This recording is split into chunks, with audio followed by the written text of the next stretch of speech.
It's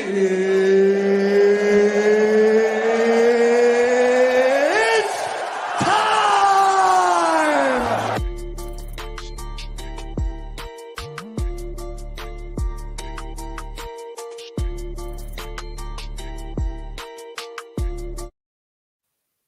Hey, what's going on, everybody? Welcome to another edition of this week's version of Strikes and Submissions.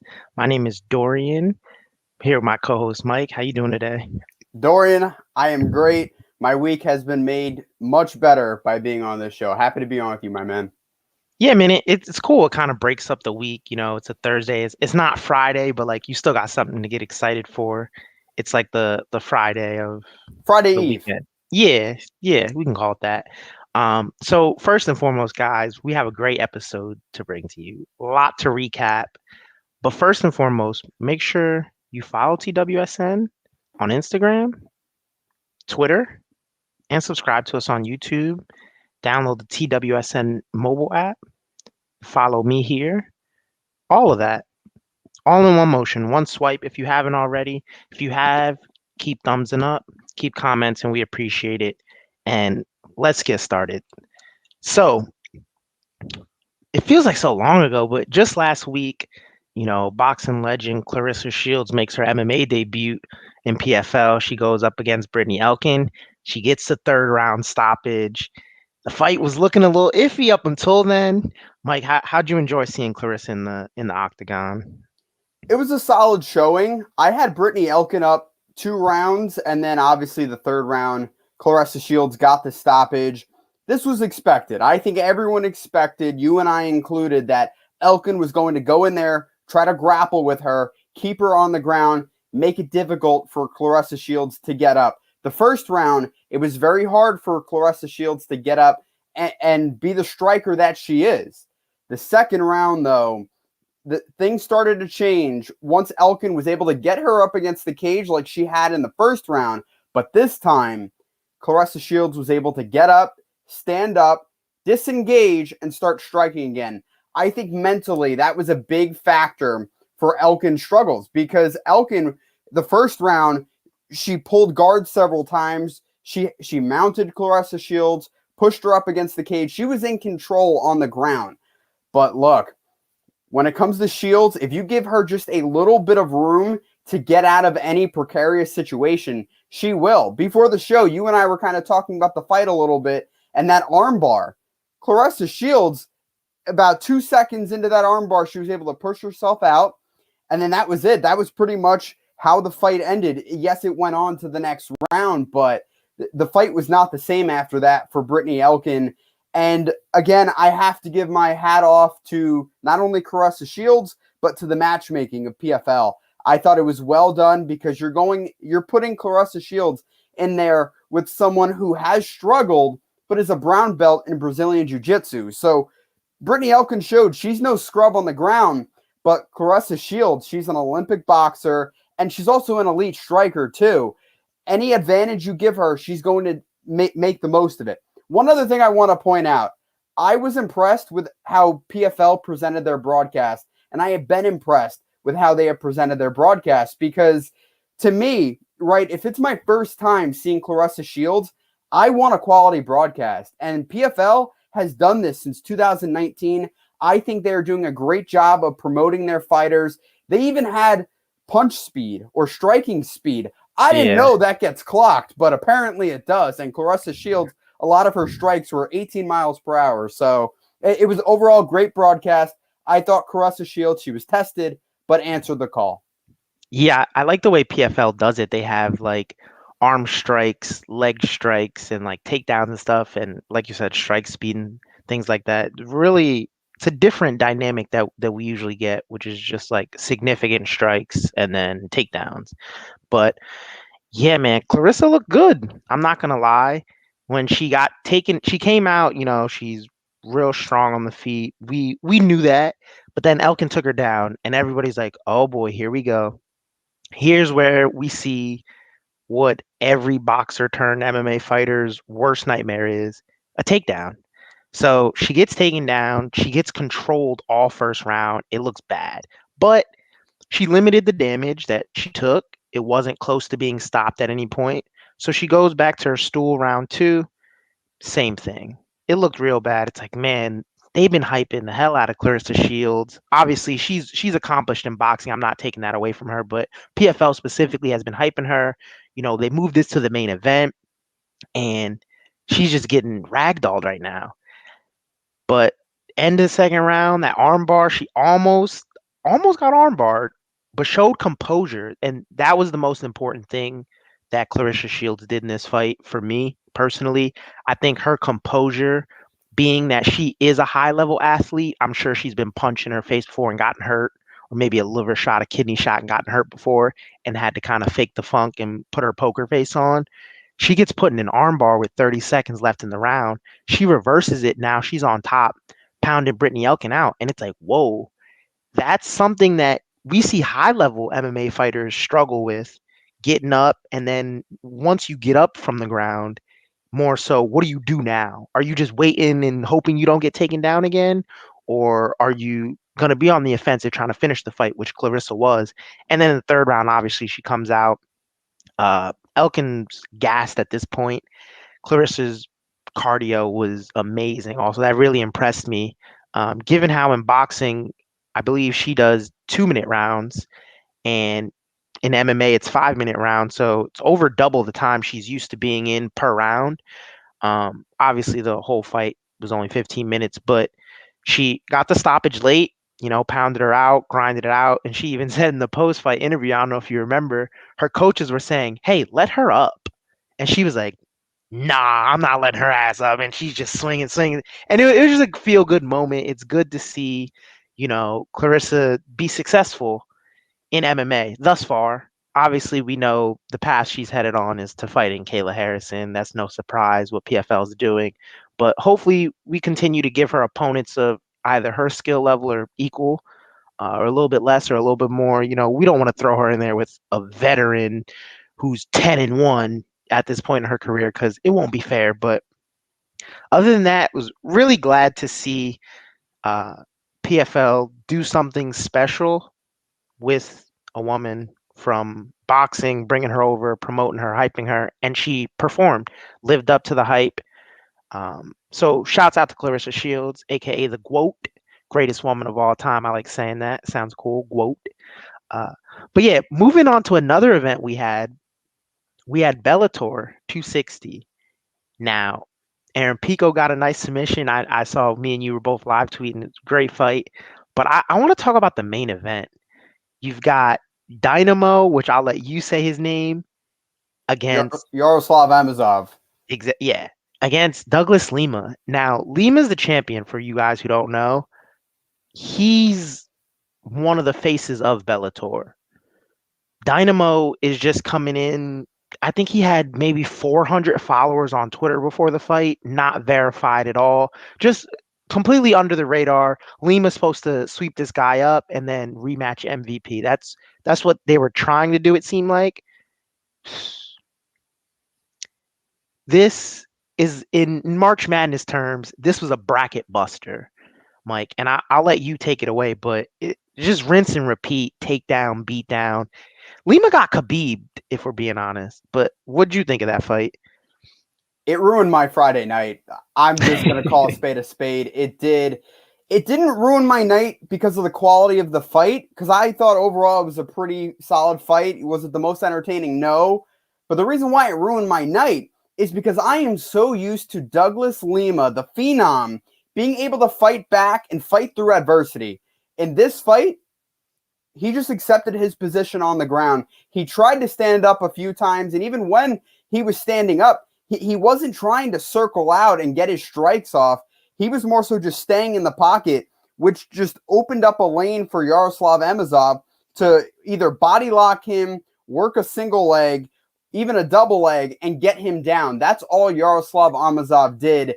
And so many times I have seen Douglas Lima get taken down and find himself right back up. This fight, though, he was just complacent on the ground. I think he was just puzzled. He didn't know what hit him. I don't think he saw this coming. I had Lima winning this fight. Before my at least my prediction, I thought Lima was going to come in. It was going to be a tough match just because of Amazov's Sambo background. You cannot put that to the side. That was going to be a factor. You knew that. I knew that. But Yeah, we spoke on it's that. it's Douglas Lima we're talking about here. He's one of the greatest competitors in Bellator history. You're not just going to come in there and destroy him, right? That's exactly what Yaroslav Amosov did. Went in there, just completely smothered him, and Lima had no answer. All week I've been racking my brain. Was it because Lima struggled so much, or because Amosov is that good? I'm going to go with the latter. I think Amosov is that good. I think one factor is that Lima hasn't fought at 170 since October 2019. And then here you are, you haven't fought in over a year and a half, and then you're defending your belt against a guy who is a predator on the ground. He doesn't give up whatsoever, completely neutralized Douglas Lima. I heard some people talking after the fight saying, well, look, Amosov was great, but I don't know if he's going to do the same to everybody. I think he is. You put him in there against Michael Venom Page. I don't see how Michael Venom Page does any better than Douglas Lima. The only welterweight in Bellator that I can see has a remote chance of beating him is Jason Jackson, who fought in the co-feature fight. Because Jason Jackson at least has some wrestling skills that could combat Yaroslav Amosov. Other than that, though, I think Amosov is going to be a recognizable figure in the Bellator welterweight division because no one can stop his wrestling. Yeah. And I think Jackson actually called MVP out after the fight. So that's going to be interesting to see if they do that. Um, but yeah, like you hit on it. He took him down. It seemed like Lima accepted being on the ground, and it's hard to say with these Sambo guys because I like to compare them all to obviously Khabib. We run to Khabib when we think of combat Sambo, but they take you down and they hold you down. And it's not like a boring hold you down, just trying to win on the cards. It's no, you're getting held there and you're getting beat up. Like your face isn't going to look the same if you stay down here for 25 minutes. But it's so weird to me that it seems like no one has the answer for it. And I was racking my brain actually over this also. And I was thinking I might write an article about it. So be on the lookout for that, guys. Is grappling taking over MMA again? Because you like to think, okay, we have the high level strikers and they get to the top faster because it's more exciting to get a knockout. But when you think about it, the only people who can beat these guys are guys who can take them down and hold them down. And we'll get into it in a moment, but I it had me worried going into Adesanya and Vittori too. It had me really worried that he's just about to get Amazoved. I don't want to call it Khabib anymore. He's retired. I'm gonna start calling it Amazov because that was a masterclass performance. I think he got 50-45 across the board, except one judge I think gave Lima a round. So yeah, it was a great fight if you were rooting for Amazov, but for those of us who wanted Lima to win, it sucked to see that. And like you said, it seemed as if he accepted the position rather than trying to fight back. It looked like he was like, okay, I'm gonna hold him here, get to the bell. And then he did it and he got back, body lock, slam, pick him up again, slam, keep you down. Okay. And it's like, come on, man. I feel like he's better than that. Wouldn't surprise me if it came out and he might be a little hurt after that. You know, just I don't know. It didn't look like a Douglas Lima performance. Maybe he was hurt coming out of camp. Who knows? But to move on to what we've all been waiting for so long, and we finally got it. That's right, UFC 263, headlined obviously by Israel Last Style Bender Adesanya and Marvin Vettori, co-mained by Davison Figueredo, who, not to go too soon, but I did say Moreno would win against Brandon Moreno. And then, the 5 round Coco main event with Leon Edwards, shouts out Rocky Edwards, and Nate Diaz. So overall, we can get into the whole card if you like, just the main 3 fights. Up to you, man, because this is like you said, Friday might have ruined your whole night with the Lima thing. This made my entire day. My entire weekend was made when I was done watching 263. Let's talk about the top three fights. I think that's the best way to put it because obviously it was a stacked card, but 5 days removed, at least to me, those are the three fights that are still staying on my mind. And we might as well just start with the Diaz Edwards fight because the whole way through, I'm sitting here going, this is as planned. Leon Edwards cut him up, he bloodied him, he's in control. And in the final minute, I'm like, what am I watching here? Am I just going to see a miraculous comeback, the likes that we haven't seen since Julio Cesar Chavez Sr. in 1993? It was on that level if Nathan Diaz would have pulled it off because he was behind on all of the scorecards. But if he had another minute, not even another round, if he had another minute, I think Leon Edwards could have been out of there. But everyone has been saying, well, Leon Edwards won the fight, but really Nathan Diaz won the fight. And everyone's giving a ton of credit to Nathan Diaz, as they should. That's a heck of a performance to be down on the scorecards like that and prove yourself right why you wanted to fight 5 rounds. Case in point, this is why it was a 5-round scheduled bout, because Nate Diaz knew with his gas tank, he would be able to come back. But I want to give a little bit of credit to Leon Edwards. You're up on the scorecards by so much. You nearly gave the fight away, but you held on. Regardless of people saying, oh, well, if he had another minute or not, it would be over. It doesn't matter. If there was any other fighter or other fighters at least, I don't know if they would have held on. But Leon Edwards showed his determination and his ability to handle the storm. Nathan Diaz is a hell of a boxer, especially as a southpaw coming at you. It's not easy, especially when you're tired. But Leon Edwards hung in there, survived, and won the fight. And you know what? People will remember Nathan Diaz, but if Leon Edwards gets a title shot within the next year or so, that's what's going to matter because Nathan Diaz isn't. Nathan Diaz, yes, he'll have other fights for him and probably make a ton of money, but he won't get a title fight. Leon Edwards possibly can. What do you think about that, Dorian?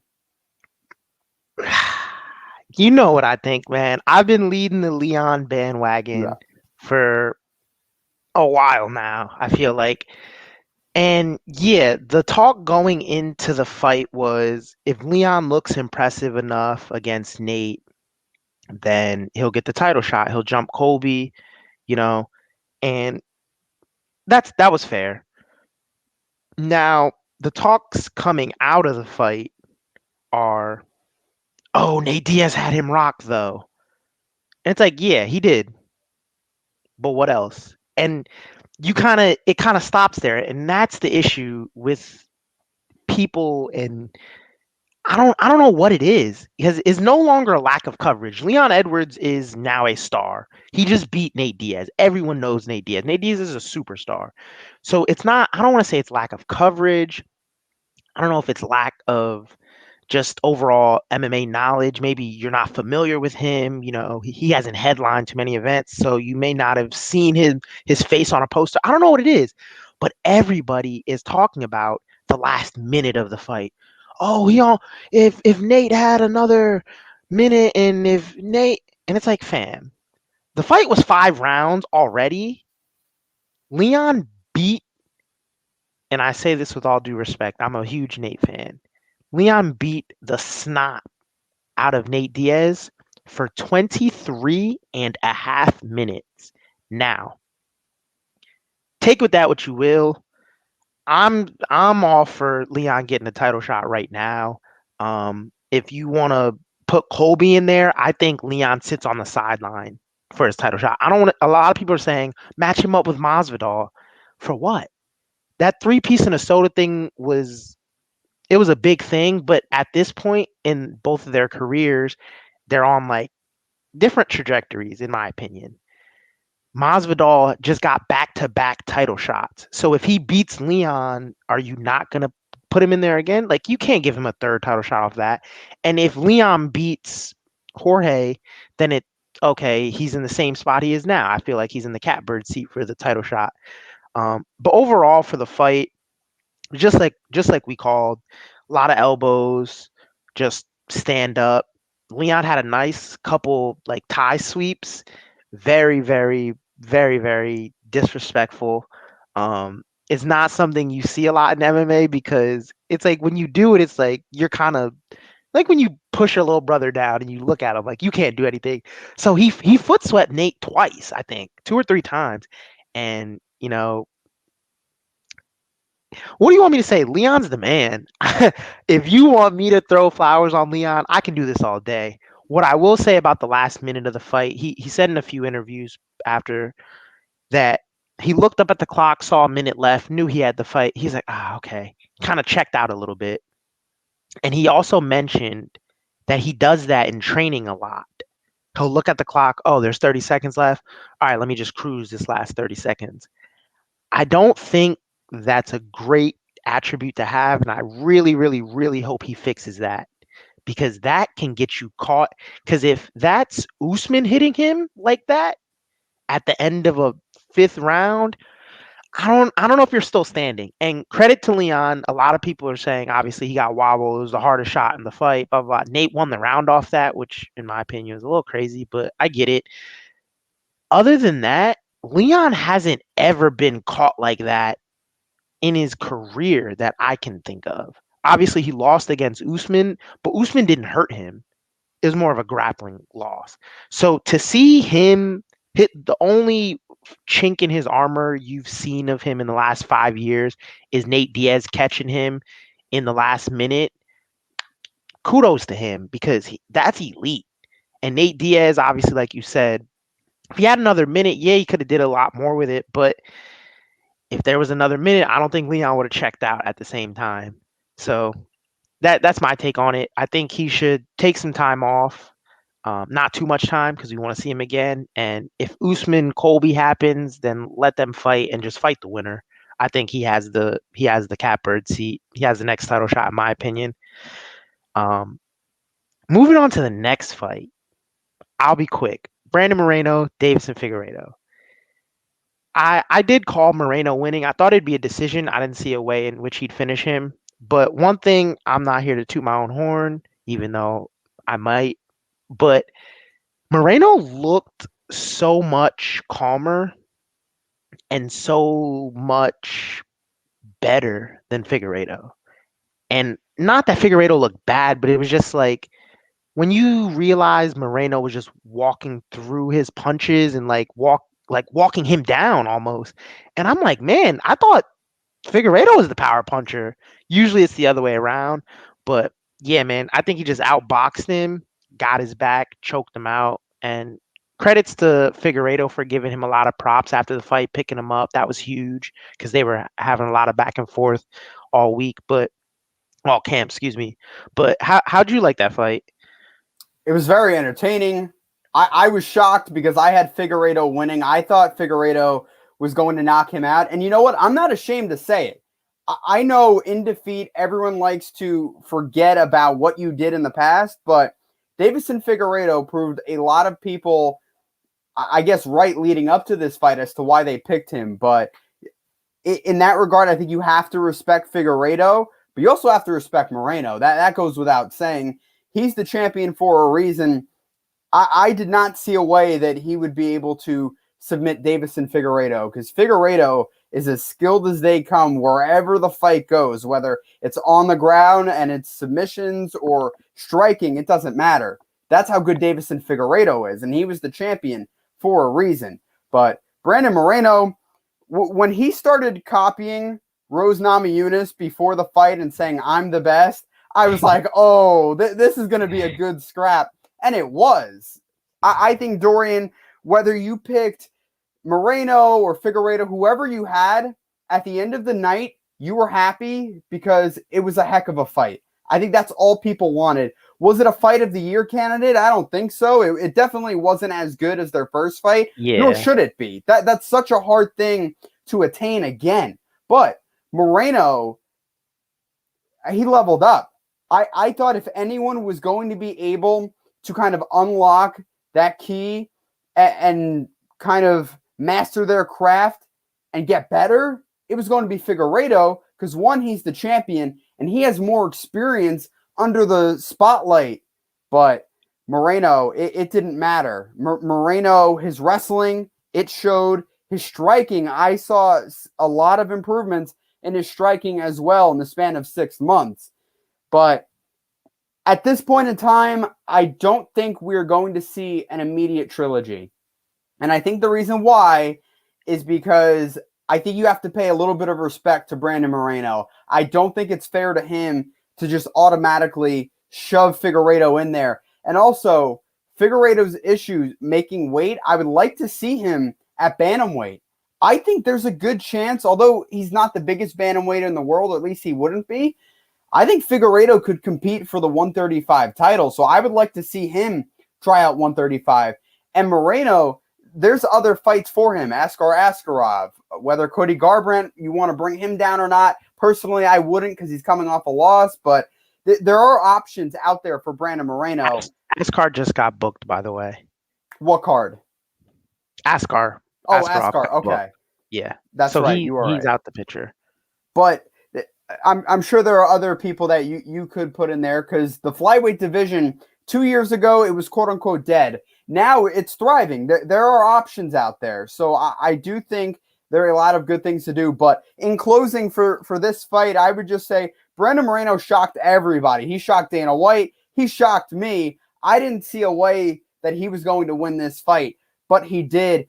And look, if the UFC is smart, things are starting to open back up. You have him fight in Mexico City. That's the thing. He's a star in Mexico right now because he's the title, the first Mexican-born champion. I think if you're the UFC, you need to get behind him and you need to capitalize on it. Yeah, and that's huge. I did want to touch on that again. The first ever Mexican-born UFC champion. That's amazing to have, like under your resume. And like you said, props to Figueiredo for not more so than this fight. Like you said, you don't want to forget about what he's done in the past. Let's be real. He saved the flyweight division. When Mighty Mouse got traded from UFC to one for, I think it was Ben Askren, right? Yep. Everyone was thinking like, oh, well, there goes the flyweights, because one of the best fighters, period, pound for pound of all time, just got moved. Like, why would you let him go if you weren't getting rid of that division? And then all of a sudden you have Figueiredo building his name up, and he has the stripe in his head. He just looks like a good bad guy. You can market around him. And the run was shorter than I'm sure they expected it to be. Even like you said, Dana was shocked that Moreno won. Like, wow, like we have a Mexican-born UFC champion. Now you have so many different markets you can hit. Obviously, once things open, you have Mexico you can hit. You have obviously North America you can always hit. You know, you have Aljamain Sterling. I'm speaking just for champions. You have Aljamain Sterling, the 45 belt. You have Volkanovski. You can go overseas to, New Zealand, and then 55. You have Oliveira. You can go to Brazil and Africa and Africa again, and it's just cool. And then obviously Francis is in Cameroon, Jan from Poland. Like it's so nice to see the international stars come to the UFC and blossom as stars. And you love to see when they go back to their hometowns, like, the belt and everybody's cheering. I don't know if you saw Moreno's welcome home. They had like a little mariachi band out there for him, and it was just so cool to see him win the fight, because he's such a good guy. Everyone's singing his praises all week, saying how good of a guy he is. And we don't know why Figueiredo's being, we know why he's being the bad guy, but we don't know why he's like coming at him like this. It's like, man, this is the nicest guy on the roster, and you're saying he's talking trash. Like, he builds Legos for fun. He's not talking trash. Well, I just want to say one thing to that point. Brandon Moreno got a bigger house, one, because he started getting paid more, but got a bigger house so he could have more Legos. Like, That's how wholesome this man is. Sorry, Dorian, continue. I just had to just say that. Yeah, I saw that on Embedded. He was like, yeah, my last house, I didn't have enough space. So now this house, I have a lot of space for my like little pop-up bobbleheads and stuff like that. So yeah, it was real cool to see him win. obviously for Figueredo. What's next for him? I I think they are gonna do the trilogy, believe it or not. It might. I know one of my buddies was saying how it's not 1-1, so what trilogy is there? It's not like a rubber match, like a I won one, you won one, like Connor Dustin type of thing. But I don't see another. The only other person I saw to challenge him for the flyweight belt immediately would be one if Cody won against Rob Font and wanted to come down, but he got beat really badly. And he's talking about mentally he wasn't there. He has to look himself in the mirror. So let's give Cody some time off. And two, Askar Askarov, who just got booked. So if you have him fighting, he's the number one. Well, obviously Figueredo now moves to the number one contender, but to be honest, there's not much else for him to do in the division. I think it's up to him to just, bask in his glory, enjoy Mexico while you're the champion, and wait for Figueredo to be able to healthily make weight again whenever it is that they book the fight. Because I see Alex Perez is who Askar Askarov is set to fight July 31st, so just next month. So unless Askar, it's so hard saying his name. It's literally the same name twice, but Askar Askarov, if he has, big win, big finish, and can turn around quickly, has no bruises, no injuries, I would like to see him in there with Moreno. But yeah, when the champ loses and he's saved the division, give him a rematch. I'm okay with that. Speaking of rematches, another rematch we had on that card, the headliner, Marvin Vettori, Israel Adesanya. How did you like that fight? Because I know we both had Izzy to win, but how did you see that fight going? It went to plan, pretty much. That's the way it went. Marvin Vittori, he landed a takedown, and I think that kind of made a few people a little bit nervous. Like, oh, is this where the fight's going to happen? But Israel Adesanya got back up to his feet, controlled the fight with his striking. That's what you want to see from the champion. And I knew whenever Israel Adesanya would return to the middleweight division, whoever he's fighting would be in trouble. And that was the case. Was Marvin Vettori in trouble? No, he wasn't. But he really wasn't in any position to win the fight. He was down on the scorecards. It wasn't anywhere near as close as their fight in April 2018 was. And it all comes down to improvements.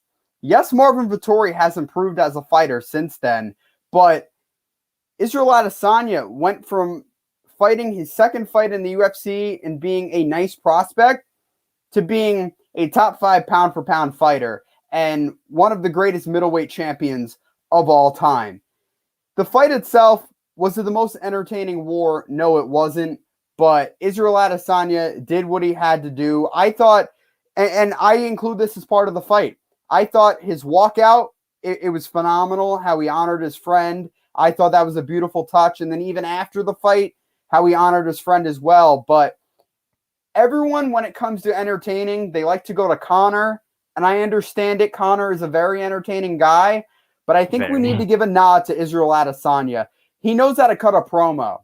He does, flat out. The guy is entertaining. And when he wins a fight, you can trust that when he gets on the mic with Joe Rogan or whoever else is interviewing him, it is going to be very entertaining, and that it was. He's a star. He already talked about he wants to fight in October. So I think he was looking past Vittori, but it really didn't matter. He ended up winning the fight. And now he's got Robert Whittaker pretty much lined up. That would be amazing if the fight is in New Zealand, because Israel Adesanya said, look, it's not going to happen in Australia. We're going to fight in New Zealand. So regardless of wherever his next fight takes place, I don't think it matters. Israel will be ready. Also, Robert Whittaker is going to be ready too. So that's going to be a war. That's going to be a scrap. Israel Adesanya, he looked impressive in his first fight. Marvin Vettori, I don't think he has anything to hang his head on. I don't, because there are a lot of guys out there that could have been finished by the champion, but he wasn't. And that just goes to show how tough Marvin Vettori is, but it also goes to show there are levels to this game, And in terms of talent, it wasn't close. Yeah. I hate to be the bearer of bad news. Is that what they call it? Yeah, Um, I think well, Nate Diaz makes a lot more than them because Nate Diaz is the star of the card. He's the biggest star on the card, even with Israel on the card. Um, but so my thing with this main event fight, I don't want to be the bearer of bad news, but we all know Marvin Vittori didn't belong in there with Izzy a second time. You know, and I don't want to jump too far ahead, but it's not been booked yet, so I guess we can speculate. This is my one concern with booking Colby Usman too, because we're like, oh, the first fight was so close, and oh my gosh, it was arguably 2-2 and going into the fifth, and that's a just think about it. From that fight to this fight, who's gotten better? Like you said, Izzy's improved leaps and bounds since then, and was already a lot better than Vittori back then. Vittori's improved, but it's not showing in his fights. The only thing that's showing in Vittori fights as of late is his ground and pound or his takedowns. And even then, it's not like he's pounding guys out. Like I think he got the submission on Hermanson, but aside from that, he couldn't finish Holland. You know, he didn't finish Cesar Ferreira. And for me, Vittori was overmatched, and I hope that he takes a step back. He called for Costa after. I think that's a good call out. Um, Costa obviously pulls out of the Cannonier fight. I didn't like that matchup to begin with anyway, so I'm okay with him pulling out of that. But for me, I don't want to see these rematches. And yeah, thank you, Malik. I was just about to say that. I don't want to see these rematches where the first fight was all time great. And you touched on it with Figgy and Moreno. It's hard to live up to that standard when yeah. your first fight was that great. The second fight, it almost has to be a letdown. And it was a split decision, but to be honest, I don't know anyone personally who thought Marvin Vittori won the first fight. So it wasn't even that close to me personally. I think that Izzy just 50-45 them like he said he would. He said he wanted to make it clear that you were not better than me and you never will be. I think Izzy did that, obviously, with his striking, and credit to him for getting up because it was not can he get taken down? It was when he gets taken down, is he going to lay there like he did against Jan? Is Marvin that big? We now know that Jan is 235 pounds compared to Marvin, who's probably walking in at 205 ish, maybe. So, nah, he wasn't bigger or stronger than Izzy. Izzy, he got him in a rear naked choke. I think that was probably the best part of the fight. Izzy turns it on him, puts his hand around his throat, kind of chokes him. I thought that was really cool. But yeah, it's like you said, with entertainment, there's no one better in the UFC than Israel right now. Even Connor, at this point in his career, you got to win, man. And Connor hasn't gotten a great win. I know he beat Cowboy in 2 seconds, but Cowboy's at the tail end of his career. Cowboy probably should have been retired, maybe that fight. But I think it's so cool to see the walkout and he gets in the ring and he's just laser focused and you see all of the antics that he does outside of the ring. It stops when he crosses that octagon line and he gets serious. And when he's focused, I think he's the best middleweight on the planet. I think Bobby Knuckles is in for a long night in their rematch, but we'll get to that when we get to it. Um, Lastly, another quick point I want to make about that card, not in the top three fights, but first of all, Paul Craig armbar, that was insane. I had Jamal Hill winning, but that you can't get mad if a dude pulls guard and armbars you lost, and he broke his arm. So that was nasty. And Bilal Muhammad, no offense, but I wasn't impressed at all. I thought that I didn't think Damian Maya won the fight, but I thought Damian Maya did enough in the fight that we expect that from Damian Maya. Yeah, he shot 30 single leg takedowns. Only one of them worked, but we expect that from Damian Maya. He's gonna take you down. He needs you on the ground to win the fight. I think Bilal Muhammad didn't show all of his capabilities, and I get fighting Maya, fighting specialists. It brings out a weird fight. Like I know Tyron Woodley got a lot of flack for fighting Maya the way he did, but um, that was probably the most underwhelming fight of the night for me. I don't know if You know what, Dorian? I wasn't underwhelmed by that fight because it's a 9 versus a 12 welterweight. Just by the rankings and even their past history, it was going to be a close fight. That's what I thought. I didn't think Bilal Muhammad was going to go in there and knock him out, but Bilal did what he had to do. Also, Demian Maia, I know he's an older guy, but he's hard to look really good against. It doesn't happen too often. Gilbert Burns was an anomaly. Kamaru Usman, when he fought, if you remember, Kamaru Usman was coming off of like the 30% stigma where Usman was saying, oh, I'm only given 30%. So Demian Maia has a history of making guys really work out wins. And Bilal Muhammad, will he fight for a title in the next 2 years? I don't think so. But I think Bilal did what he had to do. So personally, I wasn't underwhelmed. the only reason I say that is because he is in a position to where he got the Leon fight on short notice. Obviously, it ended really badly, but when you have the platform that someone like a Leon Edwards gives or a Damian Maia gives, you have to use that to your best ability. And I don't think he just showed his best outing against Damian Maia. And like you said, it's hard to fight against him. It's hard to look good against him. Burns did it, but Burns again is an anomaly. So I'm not faulting him for it. I just think he could have showed a little more aside from stuffing takedowns. I and a couple jabs here and there. I don't think there was much to write home about. But Brad Riddell, Drew Dober, That was a firefight.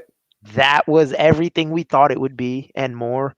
Um, and shouts out Terence McKinney making his UFC debut short notice, knocks a dude out in 7 seconds flat, but may have hurt his knee trying to celebrate. But yeah, overall is a really good card. I don't know if you have any other takeaways on that one.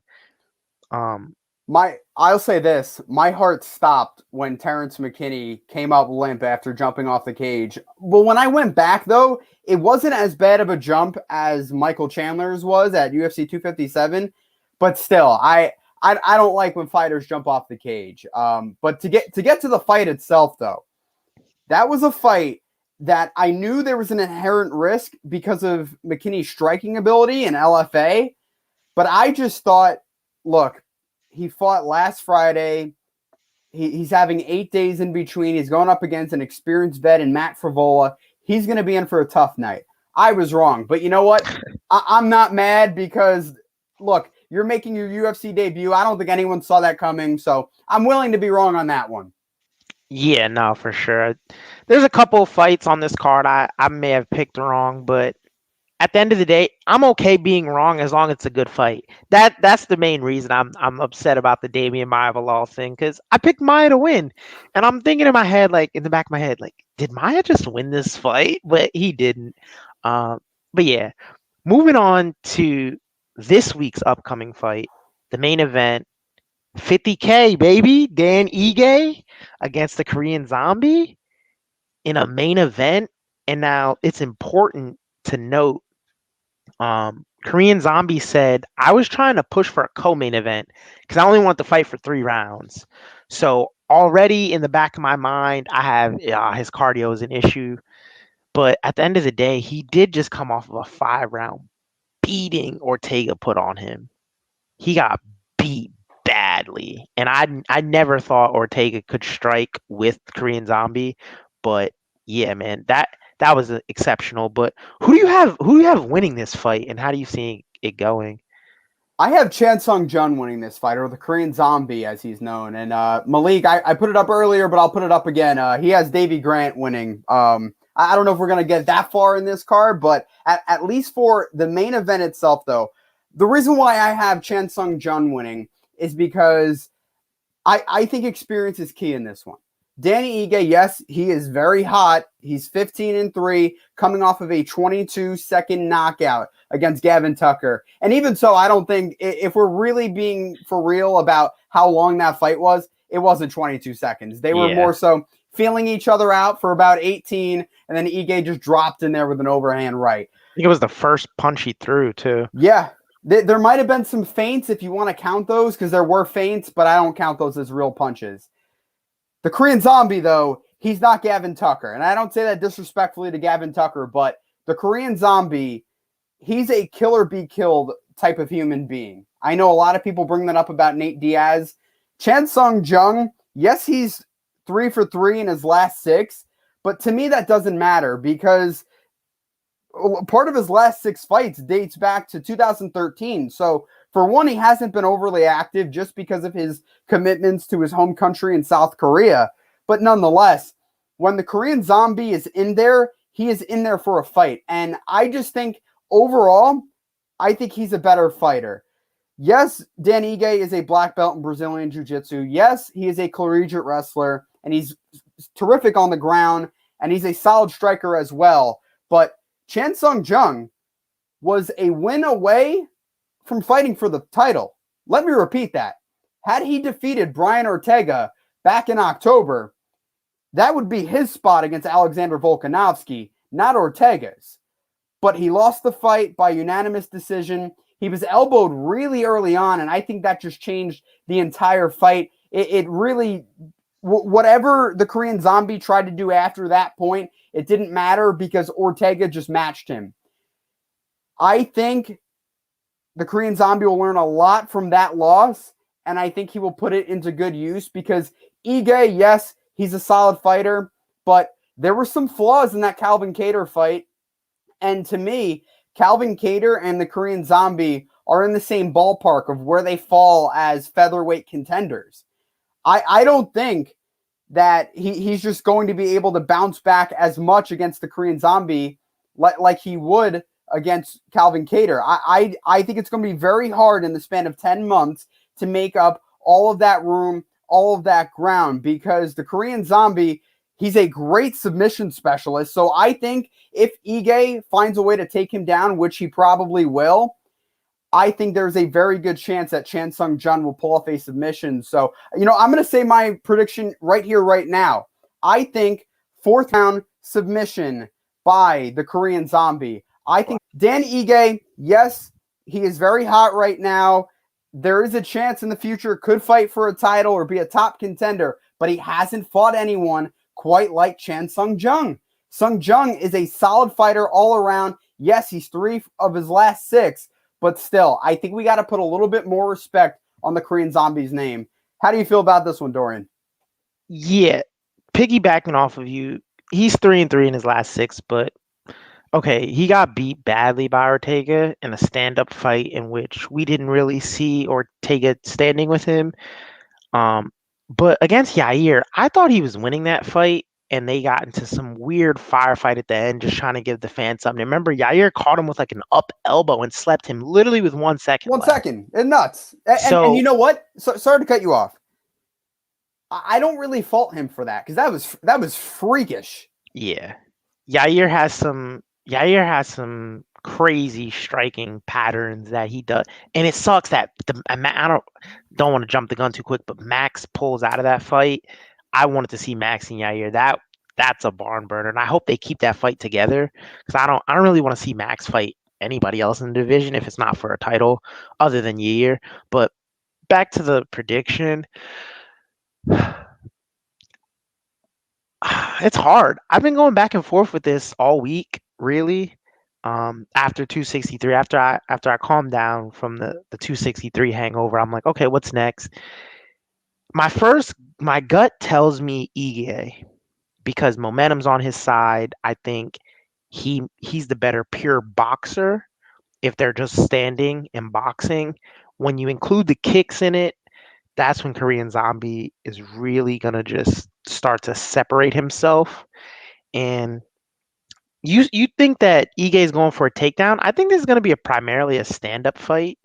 I think his last outing against Tucker was 20 seconds in the octagon, so it's going to be a little feeling out process this time. I don't think he's going to hit him once and going to drop Zombie. Zombie's chin is battle tested. I'll say that, and he's been knocked out before, yes, but I think it's good. It can be a good thing that he has that under his belt because now he may not be, oh my God, I haven't been knocked out before. Like, what if I like? It's not a what if. He doesn't have to wonder, as opposed to other fighters such as Dan Ige who hasn't been knocked out. So I my gut says Ige based off of the momentum, the type of beating Ortega put on Korean Zombie. I think this could potentially have a Justin Gaethje, Tony Ferguson type effect, to where after a beating like that, you just see slowly but surely like you're not the elite guy you once was.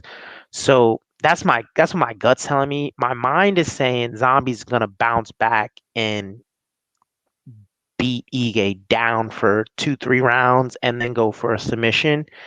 But I don't even feel confident saying that. Like you can see it in my face. I'm not even confident saying nothing like that. So I don't know. If I had to put money on it, I'd bet Korean Zombie just because you know what he's bringing. Dan Ige's wrestling background and his boxing, purely boxing, I think is going to be the key to this fight. I think it goes decision. If Ige wins, I think it's a submission or possibly a knockout if Korean Zombie wins, personally. Well, Ige, he's never been stopped in his career. Yeah. And some may hear you or I say he's going to get stopped and they may be dumbfounded. But look, I don't think we have ever seen a Sung Jung this motivated. Maybe since Frankie Edgar. And I know that might be recency bias, but it's what I'm going off of. There's not a He ton. pounded Frankie out. That shocked me.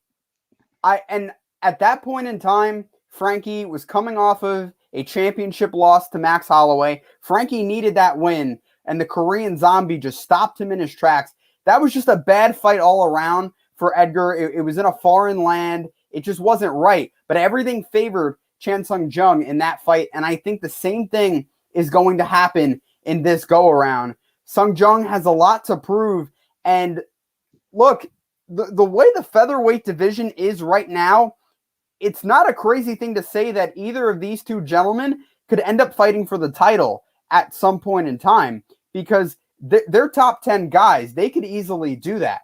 But I just think Ige, yes, he's a great striker, but a 22-second knockout, I don't learn a lot from. Obviously, I know you have a ton of power. That's one thing I learned. But Gavin Tucker learned that too. Gavin Tucker learned that, and let's hope Gavin Tucker's okay. But when it comes to just when it comes to learning about someone's metal and what they're really made of, we've seen that with Sung Jung. We haven't really seen that with Ige.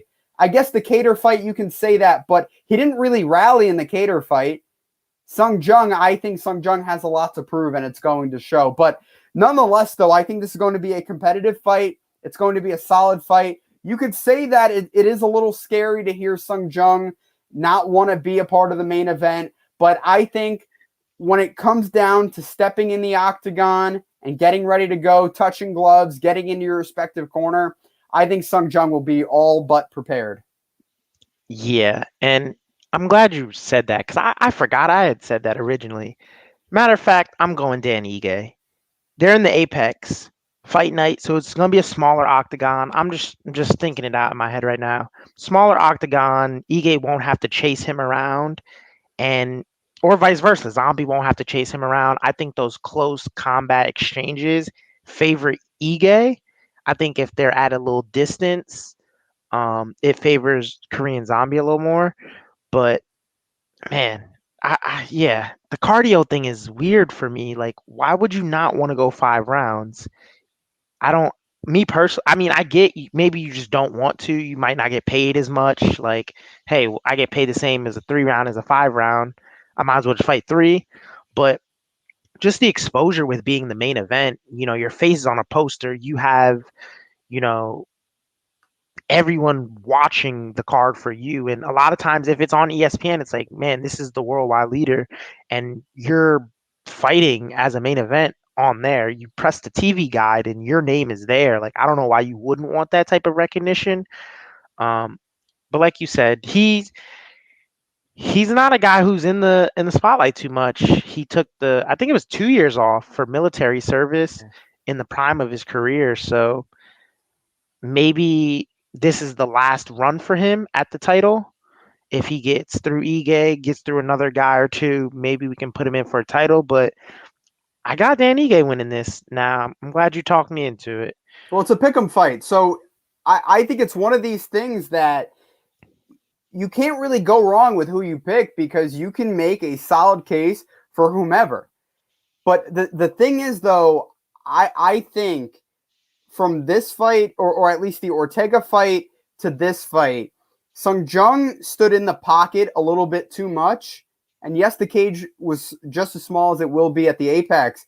I think he's going to learn from a lot of his mistakes. I do. And I think no matter where the fight goes, if it comes to a point where Ige's in trouble, I think Ige will try to wrestle. I know you don't think so. I think Ige, yes, he is a striker, but I think he's going to go back to that wrestling background. And once the fight hits the ground, I think that's where it favors Sung Jung. That's just where I see it going. Could I be wrong? Absolutely. But I think Sung Jung wants this fight to get to the ground because he knows what Ige's capable of. Ige could turn his lights out, but I don't see that happening. Yeah, I mean, like you said, pick 'em fight, man. This is gonna be a good card too. Yeah. You got Davy Grant. I see Malik about to put a little money on that KO prop. Let me check these odds real quick. But yeah, one last thing I want to mention before we get up out of here is your man Oscar De La Hoya is returning. I see that. If you wanted to just touch on that briefly against Vitor Belfort, of all See, people. you know what? I'm a little mixed on it because Vitor Belfort was supposed to fight someone who goes by the name of Tarzan this Saturday, but Teofimo Lopez, who was the headliner, he tested positive, so the whole card was scrapped for Triller, which I do feel bad about. Oscar De La Hoya was clamoring for a fight on July 3rd on Triller, so it makes sense. Just push it back to September 11th. Vitor Belfort, Oscar De La Hoya will fight. Am I in love with this fight? No. Will I tune in? Probably not, especially because college football will probably be on then. I think I'd rather watch whatever primetime game than Oscar De La Hoya. You know what? I'm conflicted because I want to see Oscar be successful. But again, you're going up against a mixed martial artist who only has one professional boxing fight on his record. Now, it's better than what George St. Pierre had because George St. Pierre had no boxing experience, but Vitor Belfort hasn't fought in a boxing ring since 1998. That's a long time ago to not have fought. So, actually, it was 2006 for Vitor Belfort. Anderson Silva was 1998. But nonetheless, I don't think this is going to be a very entertaining fight. I think it favors Oscar De La Hoya, even though there's going to be a 15-pound weight difference. Oscar De La Hoya, his weight limit's 175, Belfort 190. I still think Oscar De La Hoya is going to be the favorite, and I think he's going to win. At this point in time, look, I'm all for getting money. I am all for making money, especially later in life, but the entertainment value, I just don't think it's going to be there, Dorian. I mean, yeah, I agree 100%. I'm looking at it now. De La Hoya's 48, Vitor's 44. Vitor has him. Yeah, I mean he is 1-0 as a boxer, so he's Yeah. undefeated. Maybe De La Hoya can take his O. I guess I don't know. We talked about it enough here with the Paul brothers and Floyd, and celebrity boxing is, I'm not gonna say it's getting out of hand because I'm all for men getting their checks and women getting their checks, but this is a different level of celebrity boxing. Like, I think that they're both older, so it just looks weird. Triller's doing it, so it's probably going to be an exhibition. It's probably not going It to be a is. real fight. Oh, okay. Well, there you go. So is Oscar going to come back and look as bad as he did against Pacquiao? Because Vitor might have a chance. But other than that, I don't see how Vitor gets this done with Oscar just maybe not being in the best shape, but I would have given George St. Pierre a better shot at Oscar than Vitor personally, Agreed. Agreed. just because he's younger and probably in better shape. I'm just going to assume. But, like you said, Vitor was preparing for Tarzan for this weekend. So they're fighting September 11th, I want to Yeah, say. September 11th. September 11th. So he has a couple more months to get into shape. Um, Oscar's probably going to come in somewhere in shape, somewhat in shape. Who knows? But I think his hand speed and just his IQ alone will get him through this fight or exhibition, excuse me. But yeah, man, aside from that, I don't really have anything else to wrap up about. We'll get back next week with our recap and start talking about 264, which I'm itching for. I wanted to talk about it today, but there's plenty to talk about aside from that. I don't want to get too caught up. But Mike, other than that, you got anything else to talk about? We touched on pretty much everything you can touch on. Jim Lampley was supposed to call the Triller fight, so he'll probably call the Oscar De La Hoya one. That came to mind just now. But other than that, though, I think we hit on everything, my man. All right. Hey, man. Download the TWSM mobile app. Follow us on Instagram and Twitter, like I said. Follow me on Instagram and Twitter. Also, like I said, right here at @DoRight_. Hey, say a prayer for Max Holloway. We want to see Blessed back. Other than that, we out. Peace.